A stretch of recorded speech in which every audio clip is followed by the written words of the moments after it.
Welcome back for another video. In this one we'll be running through the team for Game Week 29 along with the transfer plans, the Game Week thoughts and all those good things. If you missed the Game Week 29 content so far, it'll be on screen at the end of the video. So starting with a quick look back at how last Game Week went. It was the blank Game Week and it was almost a grey arrow, a tiny red of around 1,000 places.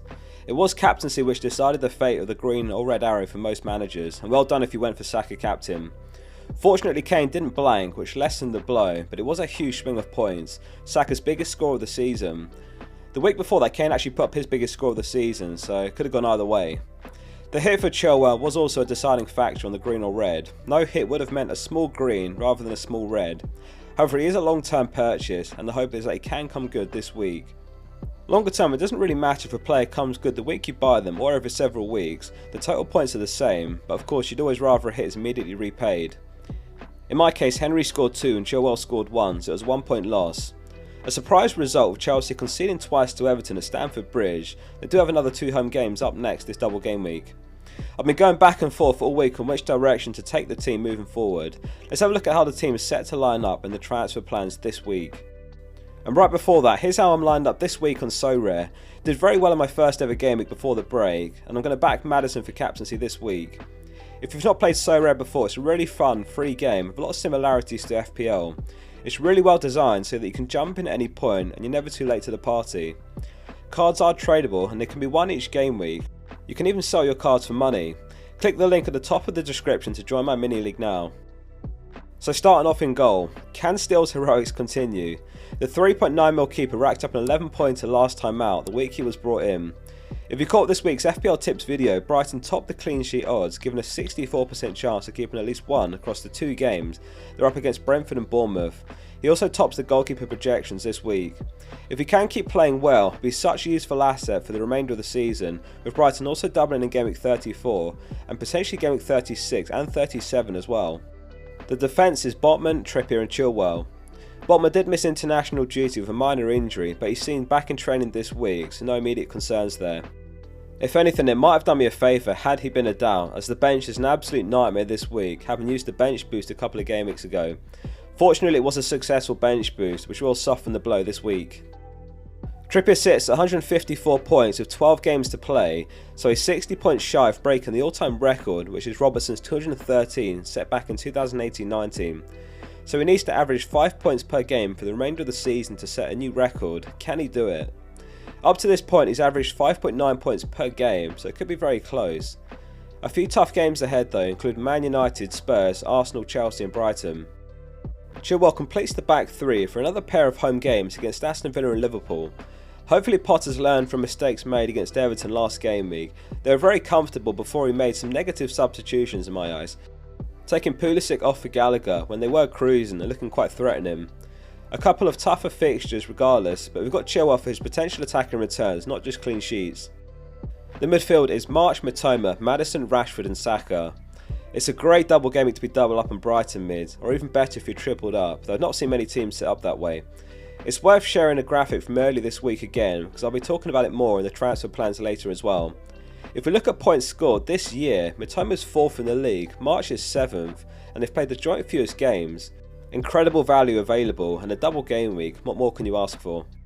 Haaland has less points than 7 players here, including March and Mitoma who have played 2 less games. More on that later when we look at the transfer plans. Over the last 4 matches, Maddison's created 13 chances, second most in the league, Bruno's 14, only 1 higher. His 4 big chances created can also only be beaten by Bruno's 5. He's a definite captaincy contender this week, and there's such a good spread of options available. Leicester find themselves 1 place above the drop currently, though they're a far better team with Maddison back in the side, so let's hope for something from him.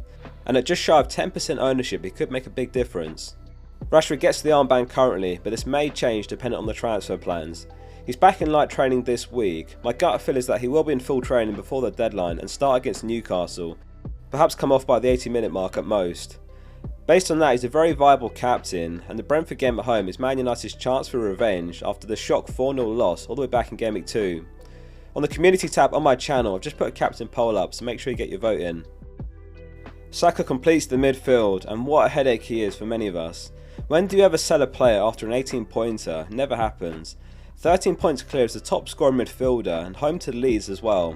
Regardless, it is a double game week, so with hesitation the intention is to sell him.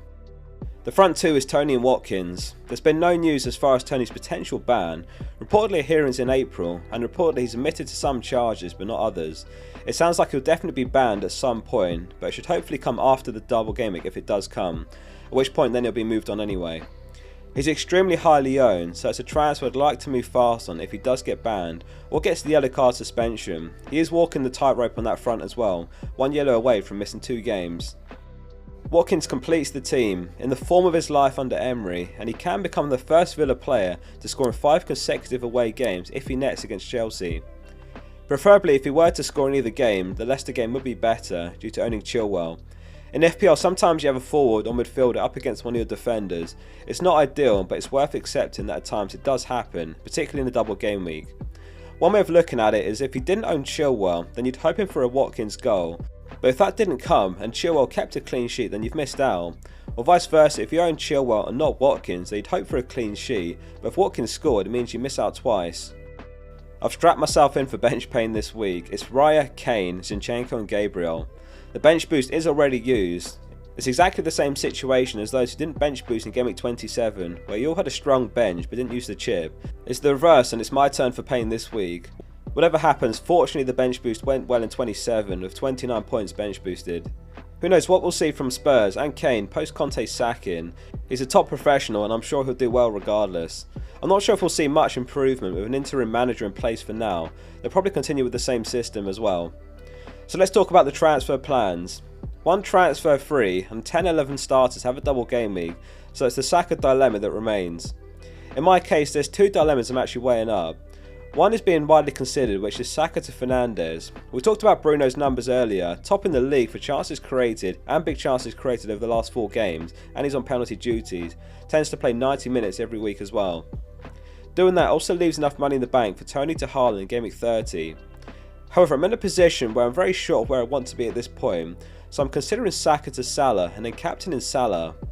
Although it's a poor double game week for Salah on paper, I don't rate Man United's much higher.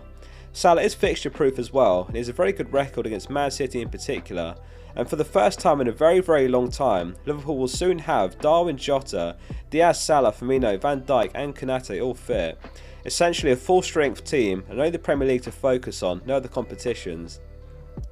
The last chip I have left is the free hit, and the 2 obvious weeks to use it after this week are blank Game Week 29 and double Game Week 34. So I'm leaning slightly towards the free hit later in the season in 34 rather than the blank in 29, and if I do get Salah then he plays in 32 against Forest. Going without Haaland is an obvious risk though.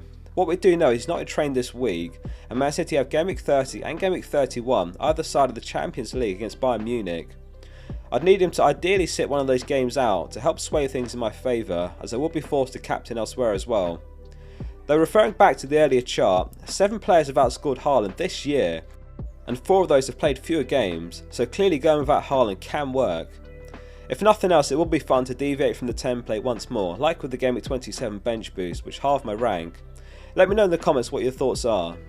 If I did go without Haaland, then I'd captain Rashford home to Everton in Game Week 30, and then Kane home to Bournemouth in Game Week 31.